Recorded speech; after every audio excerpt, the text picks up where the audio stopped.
Fresca, pop, you're on. Like, I don't know how you're, oh God. Oh, 1 second. Fresca's like popped up. She needs to get off. Sorry. Okay. Can y'all see Fresca? Just the name. That's what I'm trying we're to live. do. Yeah, I'm trying to make We it are so you guys live, so can see we're gonna go live to Greg. I can't video it and put it there at the same time. Greg, All right. Hi, how are you? we are doing well. How are you? Thank you for hosting us for the Bath of the Year webinar reveal, Creating Refuge at Home with Renaissance Tile and Bath. Awesome. Hello, good morning. Good morning. Or good afternoon, as it may Welcome be. to Renaissance Tile and Bath. We're really thrilled to have been invited. Thanks for having us. Of course. So, let's talk about creating a refuge in the bath. Yeah, sounds good. One of the things that we want to talk about is, one, we now have our own, or launching our own line, O'Neill Rupel, which features a select group of decorative plumbing fixtures that have been curated by Randy and myself. A lot of it's been actually created and designed by ourselves. And we see these as being these jewel pieces within the bath space. Any well-appointed bath today really needs to pay attention to this very important detail. Would you say, Randy? Scale. It's all about scale. In fact, this line kind of originates off three main concepts, and that is finish, scale, and function. Randy and I both really pay attention to these very subtle details, and it really reflects itself when you repeat that detail within a space. So we really pay attention to the scale, the way something feels in our hand. It's so important. So we push scale just slightly to make it, when you touch it, you have an emotional reaction. What do you say, Randy? Well, also keeping the lines simple so that aesthetically it's not cluttered, but rather just sort of soothing, still with like classical reference. I like the Addison, which has really fantastic scale to it. Great to the hand, but also is rather clean and can go transitional or traditional, all the way up into contemporary. The Addison is probably an example of one where we've taken the scale of the handle itself and enlarged it just a bit so it fits a male hand, as well as a female hand, but it just has a nice touch to it. Function is super important to us and was sort of paramount when we started building the line. All parts are made here in the United States. All finishing is done in-house under one roof. And it's important to say that everything is hand touched. This is not manufactured product. These are faucets that are thought of as heirloom pieces that should be within your bathroom for a lifetime. So we really did concentrate on something that would be timeless, that you wouldn't look at in 10 years and say, oh God, what have I done? And how do I get it out of here?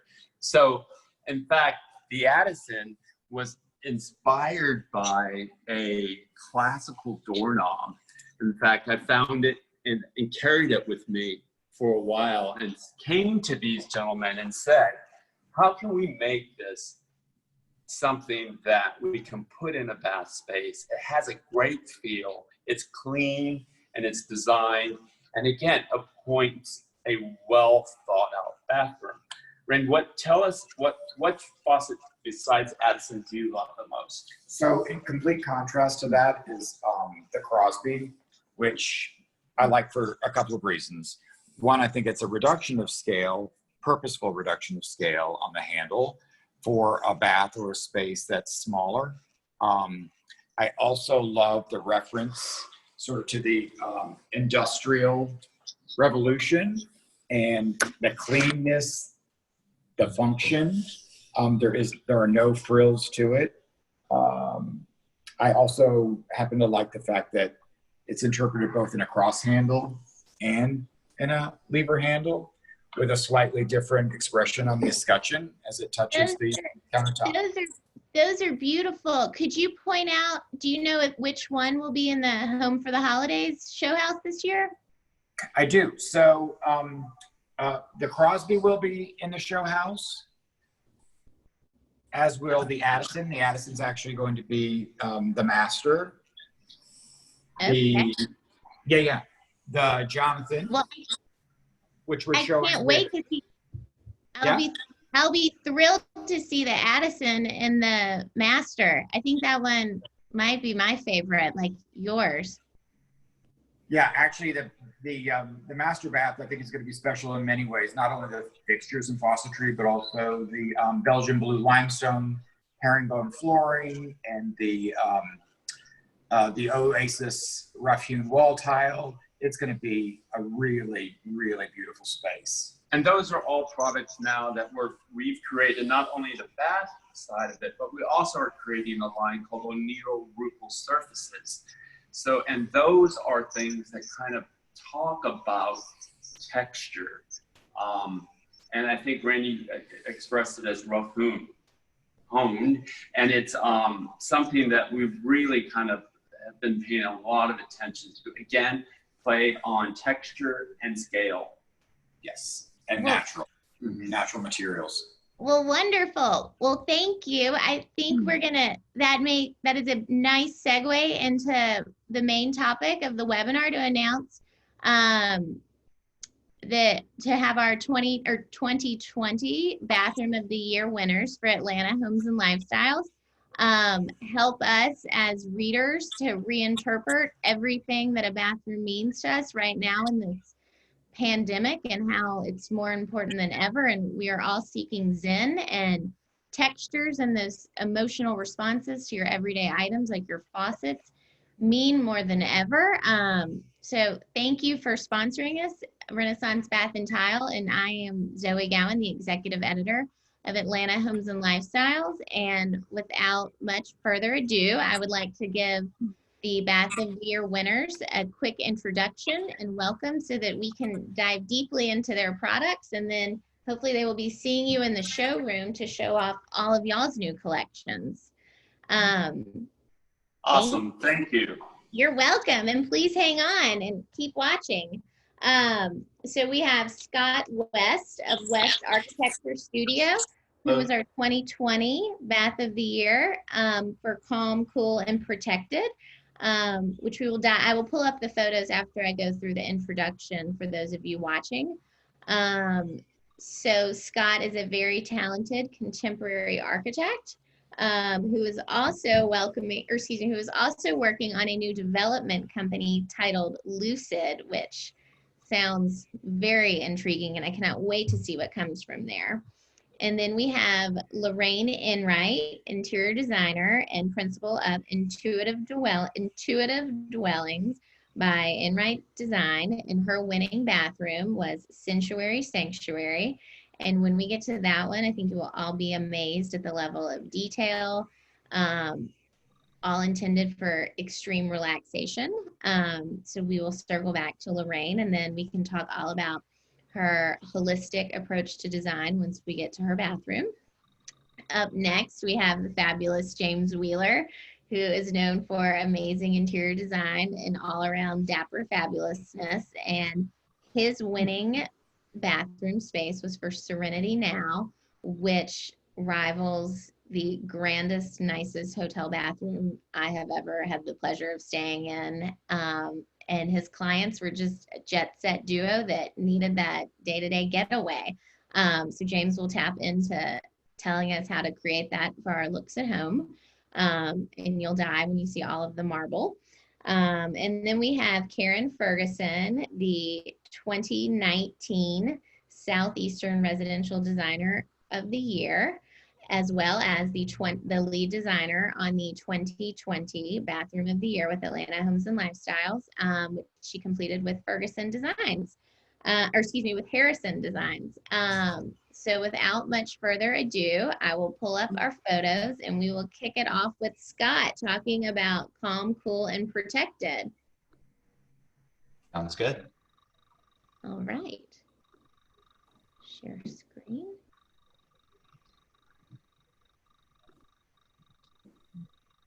All right. So Scott, this is amazing. I think it's key for the readers to know, to really understand the space, what the site was like for this amazing bathroom. Yeah, the context is this was a new build house on a small lake about 45 minutes south of Atlanta. So very rural context, 7-acre property, very wooded. So that was kind of the setting for the whole thing. And, you know, the general approach to the design of the bathroom was reflected not just in the bathroom, of course, but throughout the house, where you have a very kind of natural modern approach. Scott, I think where all eyes go immediately to the rock. Can you tell us about the most organic shower bench I've ever seen? Yeah. Yeah, it's even though it probably doesn't look that heavy, the thing weighs about 600 pounds. So it was a little bit of an engineering feat to actually, you know, get it into the house. And it required, you know, of course, a lot of advanced planning with having a pretty serious foundation because, you know, there's like a 3 or 4 foot deep crawl space under the house. So we had to, you know, build a pretty large and significant concrete footing. And, you know, of course, all that engineering is hidden, makes it look easy, but, you know, just getting it in there was a real challenge. So Scott, were you thrilled with the rock from the get-go? At what point did the rock factor into your designs? Yeah, I kind of knew I wanted that. You know, I often have these kind of naturalistic counterpoints because, you know, doing these very modern designs, but always try to put a naturalistic kind of twist on it and bring some organic elements in to kind of soften it. So I kind of knew from an early stage that I wanted to do that. I kind of imagined, you know, it being a gray, locally sourced granite rock. And the client, you know, found this one and kind of fell in love with it. And I was kind of resistant at first, but I think it ended up being the right choice because, as you can see, there's a ton of gray in this particular design. So I think having sort of a brownish, slightly more natural color counterpoint ended up being a nice thing. Absolutely. And then, Scott, do you typically include a fireplace in your bathroom? No, just, you know, every design is different. That's not something we frequently do, but in this case, the clients, you know, wanted a fireplace in the master bath. So we came up, kind of really built the whole master suite around it as kind of a central point around which everything kind of flows. So, you know, the bath is, you know, not really completely separate from the bedroom, but has enough to where it gives it a little bit of privacy. Great. And so it seems like it's just a quick automatic fireplace. There's no lugging in firewood or whatnot. Yeah, it's a gas fireplace just for, you know, most people these days don't want to deal with the cleanup and okay. And how did you balance all the textures in here to make it still seem, as you said, wabi-sabi and serene, but also give it interest? Sure. I mean, you know, you'll see this in a lot of our work, but typically, you know, taking a lot of the exterior cladding materials and kind of bringing them into the house. You can see that with the wood cladding on the wall there. That's also the exterior cladding of the house. And that's a thermally treated ash that we stained to kind of give it a weathered look. And the goal was, you know, the concern with doing that is always that, well, if you have interior and exterior materials, you're going to get, you know, differential weathering, or it's going to look, you know, brand new on the inside and weathered on the outside over time. So we were trying to give that material a pre-weathered look so that you didn't get that kind of differential over time. But, you know, we were bringing in kind of a lot of different textural materials in here. You can see there's you know, 3 different kinds of tile and wood cladding and all that. So I wanted to keep kind of a calm color palette that was in, you know, mostly neutral color scheme, where we could play around more with the different textures, and it didn't feel kind of overwhelming and still felt calm and relaxing. Absolutely. So was gray always the natural choice, or did you ever? Well, you know, I'm a modernist, so tend towards grays, but this one probably had, you know, more than a lot of other projects. So, you know, it just depends on client preference and the individual project. But the Walker's hanger tile, the chevron tile that you see on the fireplace is actually more of a beige color because it tends towards gray. But you know, I think that helps kind of pull to get the color together with some of the tones you see in the rock, which I think kind of ended up working nicely. Mm-hmm. And I love these the floating vanities. Did you ever think about doing not floating vanities, or? No, I mean, you know, I guess to me, it kind of, when you have the people that want, you know, a modern space tend to want that feeling of openness and light. And I think modern vanity kind of tends to give that feeling of openness a little more. I wouldn't say it's something we absolutely do in every case, but, or that it's anything groundbreakingly new, but, you know, it's a modernist tendency, right? Mm-hmm. Absolutely. But I feel like it just, but I always try to bring in, you know, a little bit of something custom to the vanity, and it's not just an off the shelf product. You know, so we wrapped it in this McAuliffe quartzite. It's great. Very zen. Do you want to tell me, you told me when I was writing the story a lot about wabi sabi, which I feel like our readers would love to learn more about that in your. Yeah, I don't know that I could say I'm an authority on that subject, but in general, people know it's an approach of using very simple and, for lack of a better word, primal materials in design. And, you know, I think it's a way, I mean, I try, you know, because modern designs can be very cold and uninviting and don't speak to the soul often. So, you know, I think it's important to incorporate those kind of primal natural materials in the designs when you can, to sort of give that balance that kind of speaks to the soul, because, you know, our brains have been formed over thousands of years of evolution, you know, to not be occupying a modern space with modern materials. So I think it's important to incorporate some of these kind of primal and naturalistic elements, that it just gives a calming effect that's subconscious, even if you don't, you know, realize it consciously. Yes, no, I agree. It's very elemental. Reminds you of what's important, particularly these days. Yeah. Well, all right. Well, Lorraine, I think that your bathroom is equally as calming and relaxing. Maybe not quite so, doesn't have primitive touches, but would you like to speak to your inspiration and where you started here, and also where you kind of start with your average design? Absolutely. The inspiration really started with the client. This was started as a wooded lot that is in the city, but she wanted it to feel like a retreat. And it really, we've situated this bath, you know, over the wooded area, so that it really felt like you were suspended over the trees. And you know, we had the pleasure to do the project Turnkey with her from the ground up, creating the structure, and then the voice of the exterior, as well as taking it into the interior design. And so it was really that that pulling the inside out that was part of the inspiration. She wanted it to be modern, modern and calming, very serene. And, you know, one of the inspirations for how we started to finish it out, it was an adventure, we developed it along the way, was when it was actually under construction, when it was being framed, and we were in the space. And the window was not installed yet, but there was this wonderful light streaming in through the window, the opening that would be the window. And there was all this movement throughout the space from the leaves, because you're literally up in the trees here.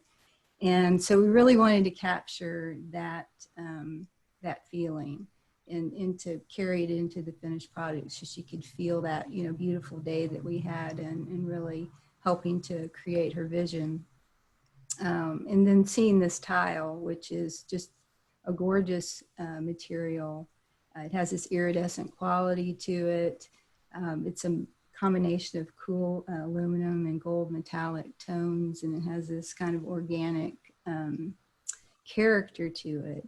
So we knew that was the perfect tile, and of course she loved it. And it had the neutrality that she wanted. She wanted to be neutral because she wanted the calming effect, but she wanted it to be warm. So it does have a warm feeling, even though it's modern and clean. And so we started wrapping the whole space with this gorgeous iridescent tile, the walls running into the floor, and then creating this Japanese soaking tub. We just let it wrap that surface, wrap the end of the shower, and just create this envelope that just shimmers. And then we grounded it with this beautiful walnut vanity. And certainly a lot of beautiful details in this area. We had a great team. Brookside Custom Homes was the builder, Chris Donnelly, and his team was phenomenal with the way they crafted all these details, and we were really able to create a lot of function with all those details. And they really shine, especially around that vanity area. I agree. And Lorraine, for those of us who aren't totally sure on what a Japanese soaking tub is and why you would select a Japanese tub over your average bathtub, can you kind of tell us the difference? And Absolutely. A Japanese soaking tub is deep. So it's, instead of being wide, it's deep. And it's a different experience. It's not a lounging experience. It's more of a kind of a meditative, you're sitting in it, and so it just has a very different experience to it, and that's really where we headed with this. It was all built custom, and created especially for this bath. And when you're in it, you really kind of look out over that, have that feeling of suspension. And then part of it was just, I think for the client, she wanted some cool things, some cool modern things. And so having this all kind of integrated and built in really appealed to her, and, worked for her. and then Lorraine, we also talked about how you really expanded the space of this to feel more open when you're in it. So how high are the ceilings in this bathroom? These ceilings are 11, and we set that to get a lot of drama in the height. But then the footprint was more modest. So we really played with the materials to create that feeling of expansion, plus to create that serene feeling that, we wanted the homeowners to feel. And so we oriented the tile horizontally to create that kind of feeling of expansion. And so you really do, when you're in this space, it feels very, very spacious, and you really get that serene feeling. And I think, for us, we talk a lot about how things make you feel. We worked with, how do you open the senses? How do you, the touch, the tactile qualities, obviously the vision with the natural light and all that movement. We really wanted to enhance the movement of things that you saw, as well as the sounds. So, when you do that, you really start to connect emotionally, and you start to have specific feelings about the space. And so, I think when it's all said and done, and the homeowners in this space, and it's working for them because it's created for them, then it really, you know, they feel good in it. And that's really what it's all about. And really that's what this was all about, was just feeling good when you're using and in this space. Yes, and kind of that push-pull of nature. On this photo, I just love this chandelier that looks like you could have made it out of the tree branches outside. Yes, we love that, and you know, appeal to the homeowner because it is almost like leaves. That's an Atelier pendant, but it's metal, so it's modern, but it's also organic. And we wanted to play with that constant push-pull of clean, clean, modern, but also organic, to create that warmth and the playfulness of the space. I love it. I bet the homeowners send you lots of thankful text and whatnot for this space right now. They have been thrilled with it and have enjoyed it, and you know, we love that it's very calming. Every time I've gone to visit this and you know, and enjoy the space, you know, just to walk into it, you're like, wow, it is very serene and calming. And you know, it's always fun to have that vision of theirs come to life. Well, all right. Well, thank you. And so now we're going to head on to James Wheeler to walk us through Serenity Now, which is very serene. James? Yes. All right. Do you want to tell us about your award-winning bathroom? Sure. This project was actually an addition to an existing home that the homeowners already had. So what we did was the bathroom itself actually became part of a larger addition that we did for a whole master suite. So they had been on the property for quite some time, and the bedroom and bathroom just felt small to them, and they were looking more long-term in terms of their planning as they aged, and they wanted everything to be on one level, and they really wanted it to just really be expansive and kind of accommodate their lifestyle more so than when they had first built the home. So what we did was we turned the old bedroom into a big sitting room, and the old bathroom became sort of a gentleman's lounge. And then we added on, you know, a larger bathroom and bedroom and closet and those things. So this room in and of itself is actually quite large. The homeowner herself, she was very specific about symmetry. So this is actually the view as you go into the bathroom. It's double doors that kind of create a vestibule that then enters into this space that you see. And the space lays out more so like a T. So we created these specific focal points throughout the space so that you would see it. So one of the ways that we delineated the spaces between dry and wet zones, of course, was the mosaic rugs that we inlaid into the floor, which was, you know, it gave us an opportunity to kind of create some balance to all of the white marble that we did in the space. And it gave us some great focal points because we didn't want to lay these big, you know, loomed rugs and things like that down on the floor. The goal for the space at the end of the day was that the husband really just said, I want her to be happy, and whatever she wants, she gets.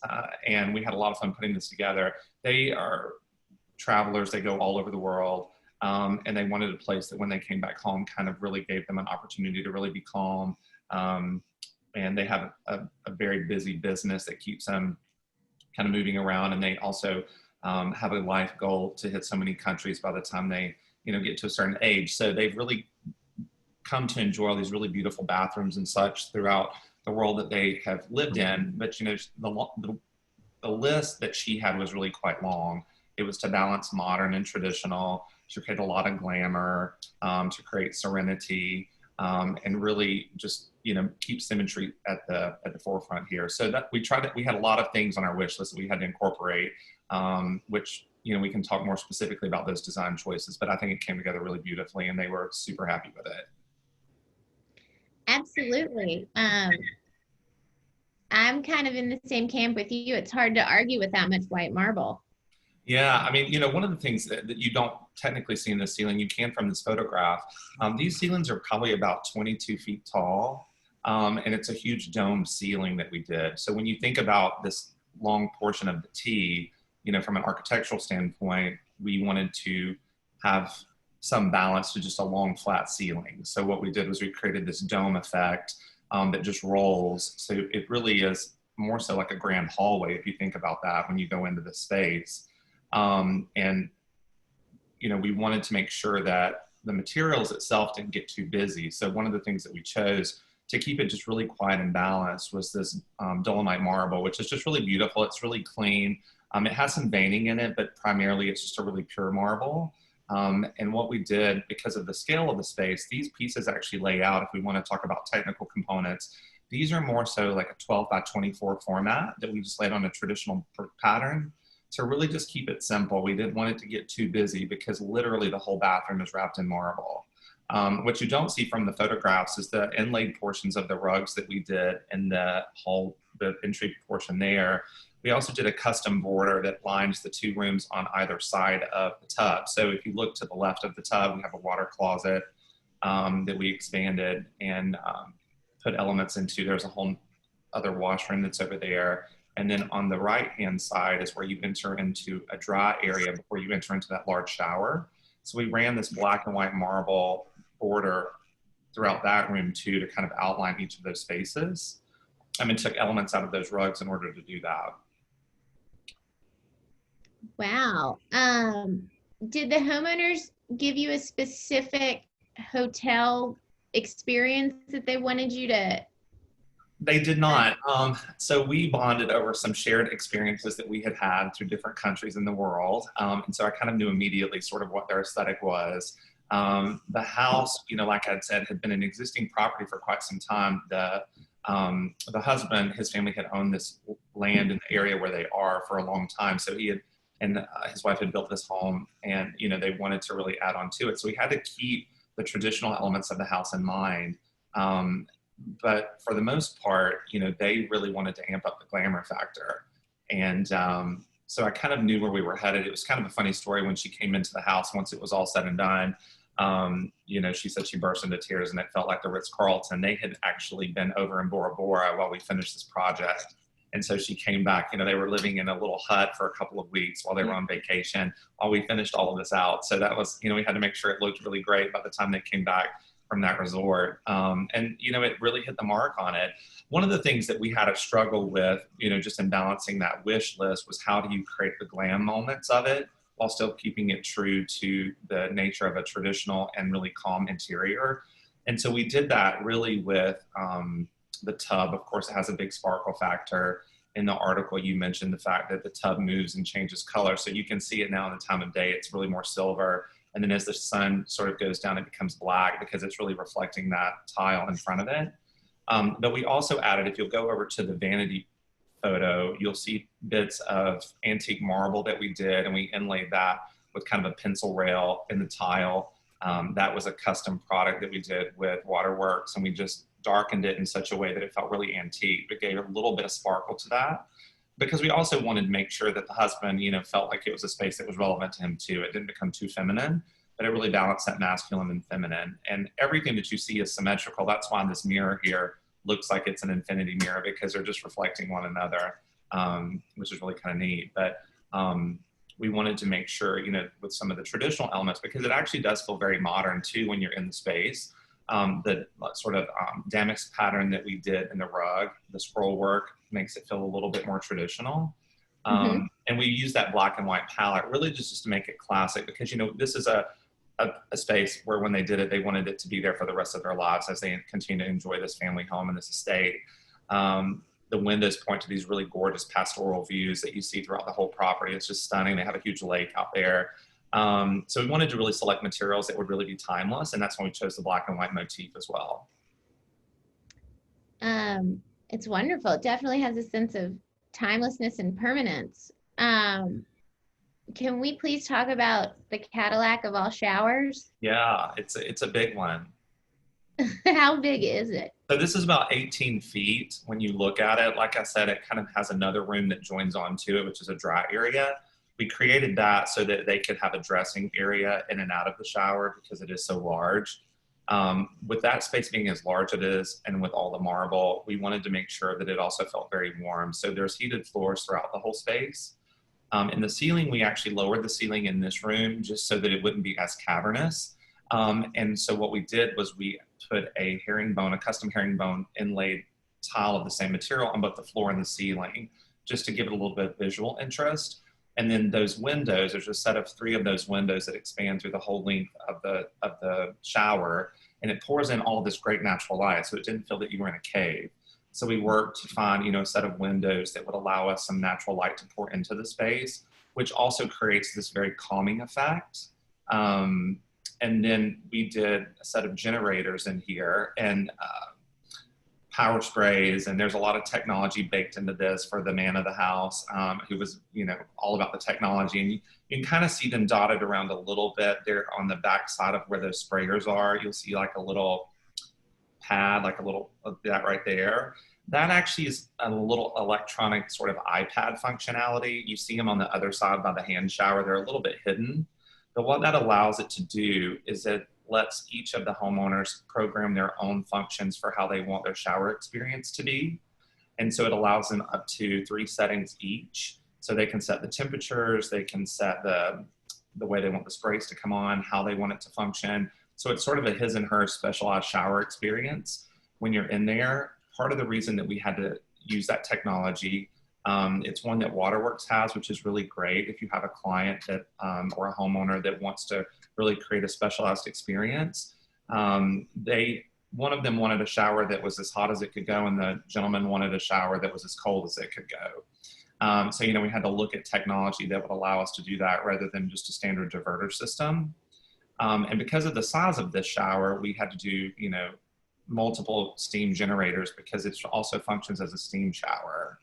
And I would say from a technical standpoint, if you're building out, you know, a space and those are things that are important to you, really source and seek out individuals that have a lot of good product and technical knowledge to help you build those things. Because one of the reasons we added multiple generators is to actually create an experience that gave them more steam. You know, and working with our technical team over at Waterworks, they were able to, you know, specialize that in such a way that we got the quantity of steam for the shower that gave them the exact experience that they were looking for. So a lot of times, you know, these beautiful spaces come together, but there's so much technical components associated with how they function at the end of the day that's really important. And I think, you know, the technical teams that we work with are always really great at helping us figure those things out. James, how does one even verbalize what they want out of a steam generator? You know, is it, I want a lot of steam, I want it black out with steam?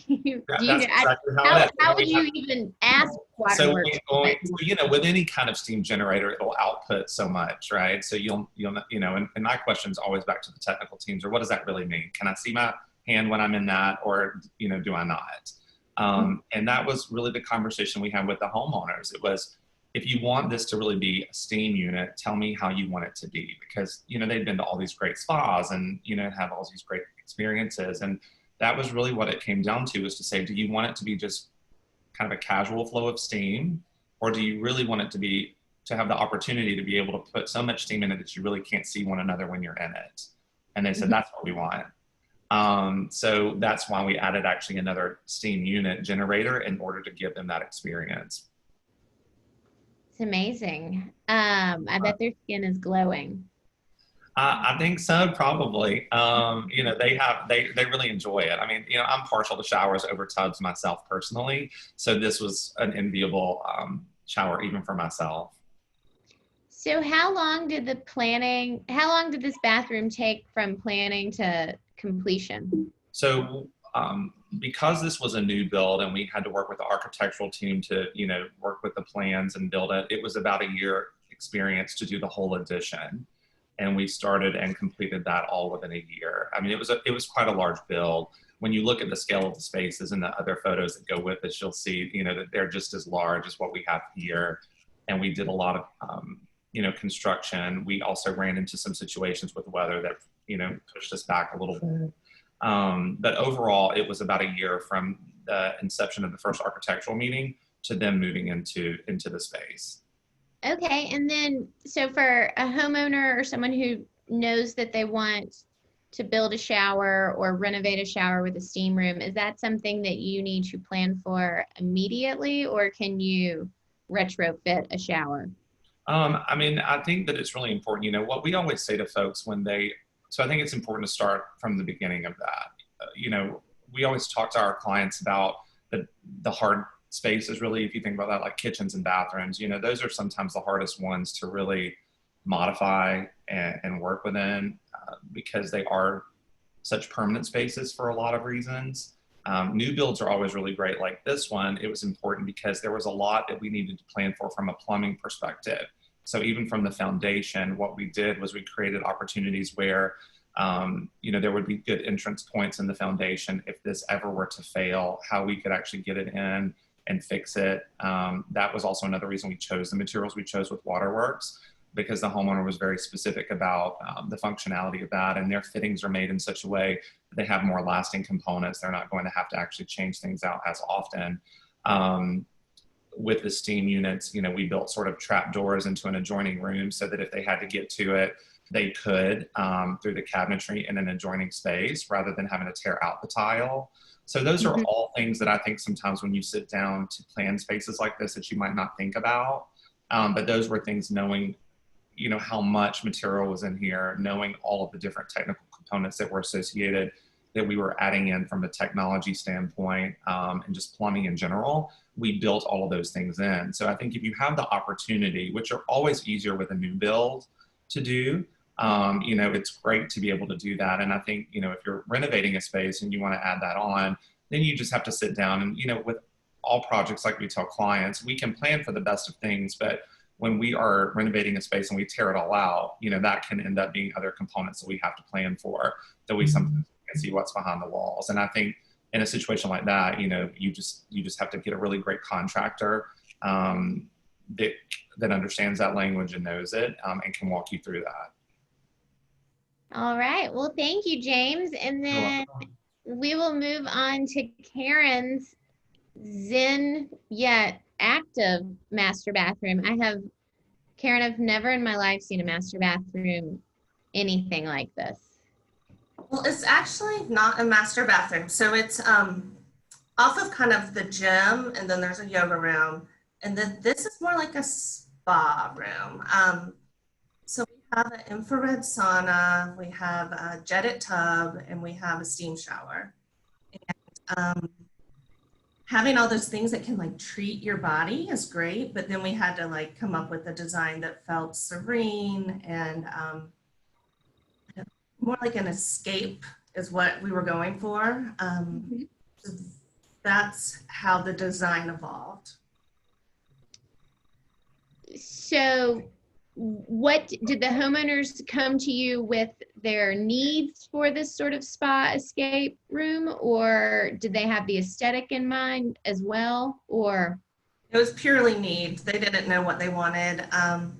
But she loves yoga, so we were like, oh, it'd be fun to like do a room dedicated to yoga and bar. And we did court flooring in there because it's antimicrobial. So we had that, and then we just wanted to spill into, I wanted to feel like a spa down there. They just cared more about function.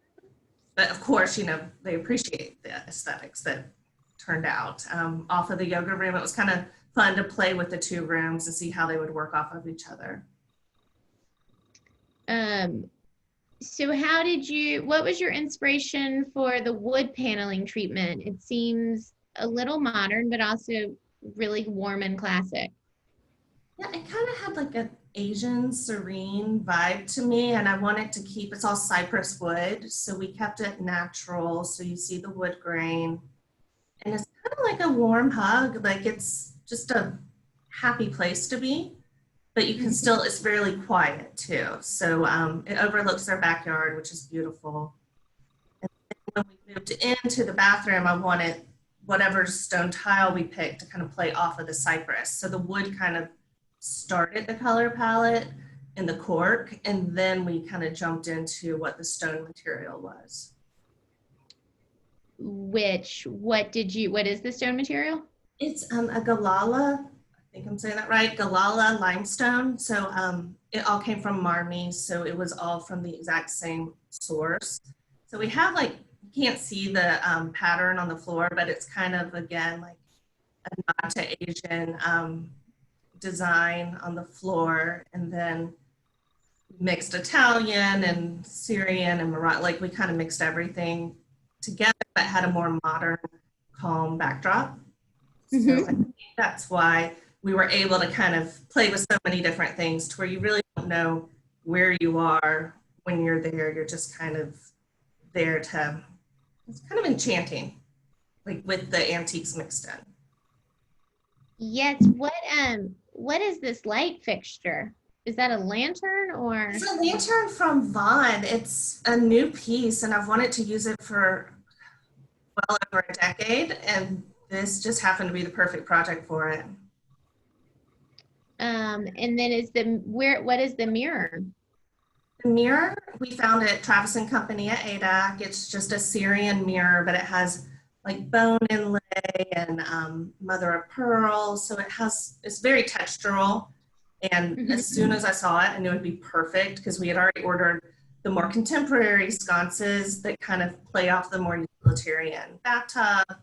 So it's just kind of all about the mix. And I knew I wanted like no cabinetry. I just wanted it to feel like there is no clutter. It's all about just pampering yourself. Yes. And then what is this piece of furniture that's set behind the? That actually houses the engine for the tub. And you'll see that little control panel right above the tub. That's how you control the air jets and everything, and the heated back seats. And the ledge is perfect for just putting any products that you're using, because you always, when you have a freestanding tub, have to have a table or something close by. So we just incorporated it with the trim work.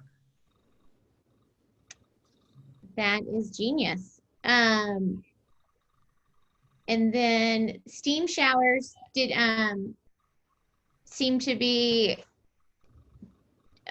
very on trend. Are people still are you seeing any requests for saunas or strictly steam showers? We have both in this space, and a lot of people are doing the infrared sauna because that's really helpful with toxins. Nowadays, everyone's trying to be as healthy as possible. Steam showers, you sweat out some toxins, it's just not the same, but they're more relaxing, I would say, than sitting in an infrared sauna. I would say so. And then I know that with the current pandemic, we are seeing a lot more focus on the I can't ever say this word, we talked about this, antimicrobial, right. I'll just let you say it, flooring and tiles and selections. So can you kind of give the readers some tips on some great selections and different surfaces to incorporate? Sure, that's cork is naturally antimicrobial, which is not a sexy word, but it feels great on your joints too. You don't have the off-gassing that you have with rubber gym floor tiles. So it was a natural choice, and I really love the color options that you have with cork and how natural it is. It just kind of feels a little bit more grounding. So we did that, and then we used natural marble in this, but you could have easily used quartzite, or quartz, I should say, a man-made material, because some of those do have antimicrobial features. So if that's your goal, there's a lot of ways to attain it and still have a beautiful product that doesn't feel sterile. Should you just ask your stone supplier, or?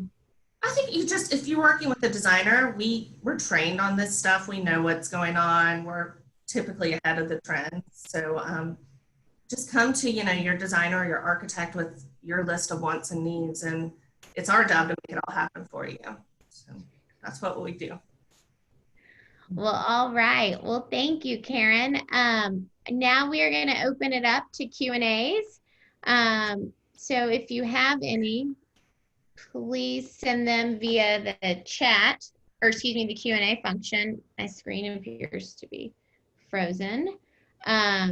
You can send them either via Q&A or also in the chat. And we have one right now. It seems like natural light is or all of these bathrooms have natural light. How are you all, as the designers and architects, balancing the need for natural light in a bathroom with privacy? We just did some remote control shades. You can see in the bathroom, it's down right there. So that's the easiest, I think, is like a Lutron system or anything automated, because people won't take the time to shut everything manually typically, if you don't have privacy already.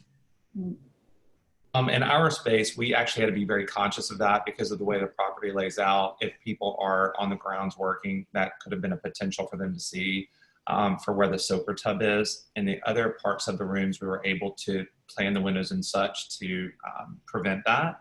But we wanted, obviously, that moment for the tub to have that view of the ground. So we actually added, we softened that with drapery panels. And the drapery panels we chose actually were more porous, if you will. It was almost like a netting material that had a little bit of a metallic component to it. So when you pulled it, even in the evening time or the daytime, it would have given complete privacy, but it still allowed that natural light to pour through. So if you're in a situation like that, you know, doing an unlined material that will allow your light to still come through is another great way to do that too, in addition to what Karen's mentioned. In our case, I have many projects where we will add those kind of hidden blinds and those things. But in this particular bath, we really intentionally situated that bath window towards the private section of the land overlooking the lot that was next door, because the client really wanted to have no obstruction whatsoever. So we just, in this particular case, we were able to control that with how we situated it when we designed the entire house. But if we had not had that luxury, we would have definitely used more of a clean blind, like Karen was mentioning, that kind of hides away, but then you can put it in place when you need it. I guess I'd say in our case, light is very important to most modern architecture clients in particular. Want a high level of light and good light.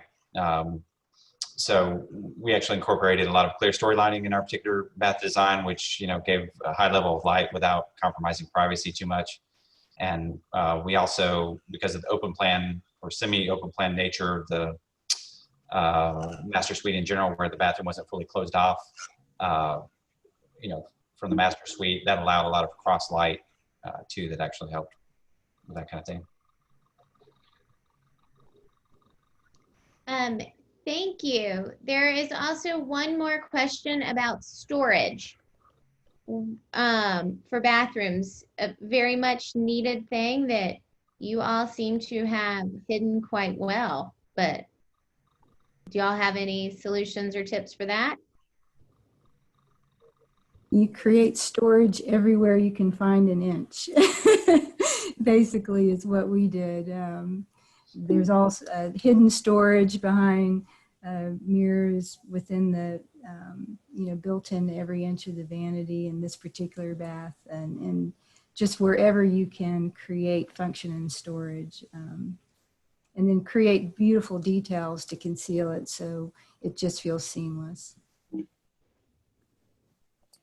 I don't like having a ton of doors and, trying to create something that's more minimalistic and calm. And so in our case, in the bath we had, this one in particular, we had hidden it within the wall to the left of the vanity so that it becomes kind of a hidden door to where you don't actually see it, but it actually provides a lot of storage. And then we have one more. Sorry, I'm trying to get the link out to share. If you notice that my background changed, I'm trying to pull up the link for our free digital download of our June-July issue, so you can all read all of the details of these bathrooms, about these bathrooms. And in the midst of that, I got one more question. What is the most effective way to stay in contact with new trends through all of your vendors for the needs of your customers? I think, the question itself kind of creates the answer there. Our vendors are really great about welcoming us into their spaces or coming and seeing us and presenting all of the new things that are on the market. And that's across the board, whether it be, hard surface materials for a bathroom or a kitchen, or all of the things that we see for the other parts of an interior of a home. They help really educate us and bring that to to the table. You know, for kitchens and bath, there are industry shows that we can attend that allow us the opportunity to see a lot of those things too. So I think, you know, to Karen's point, when she was talking about reaching out to your architects and your designers, you know, it is our job to make sure that we have that information. And it's always great to have a client come to us with their inspiration. You know, we always ask for some visuals of things that people like, just to help us understand what they're inspired by. And then I think balancing that out with the knowledge that we have helps to, you know, answer those questions, and also look forward to opportunities of how they're going to use the space long term, so that you do get those timeless interiors. And, you know, you're not just a moment in time in the trend, especially for things like a bathroom, which are so permanent in many ways. All right. Well, thank you all for joining us, and thank you to our amazing panelists, and thank you to Renaissance Bath and Tile. I just want to reiterate that Elizabeth Rawls just shared a free free link to our June-July issue that you all should have gotten through the chat feature. So you can all go and read up about our amazing Bath of the Year winners. Thank you for coming, and I hope that you all have a wonderful rest of the day and are fully inspired to turn your own bathrooms into your own private Zen temples that we all need today. Thank you so much. Thank you, Zoe. Thank you. Thank you. Thank you. Bye.